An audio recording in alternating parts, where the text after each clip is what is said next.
திருமூலர் திருமந்திரம் பாடல் 7. முன்னை ஒப்பாயுள்ள மூவருக்கு மூத்தவன், தன்னை ஒப்பாய் ஒன்றும் இல்லா தலைமகன், தன்னை அப்பா எனில் அப்பனும் மாயுள்ளான், பொன்னை ஒப்பாக்கின்ற போதகன்தானே. பாடலின் முதல் அடி விளக்கம். படைத்தல், காத்தல், அழித்தல் என பூமியை சீராக வைத்திருக்கும் சிவன், விஷ்ணு, பிரம்மா என மும்மூர்த்திகளுக்கும் ஆதியாக விளங்கும் சதாசிவ மூர்த்தியாக திகழ்கிறார் சிவன்.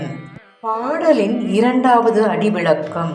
தனக்கு ஒப்பாக தானே தேடினாலும் ஆதியாக நிற்கும் சிவனுக்கு இணையாக எங்கும் எவ்விதத்திலும் இல்லை என்கிறார் திருமூலர். பாடலின் மூன்றாவது அடி விளக்கம். சிவபெருமானை நாம் அன்பாக எவ்வாறு அழைத்தாலும் அவ்வாறே அவனும் நிற்கிறான். அப்பா என்று அழைத்தால் அத்தகைய நிலையிலேயே நிற்கின்றான்.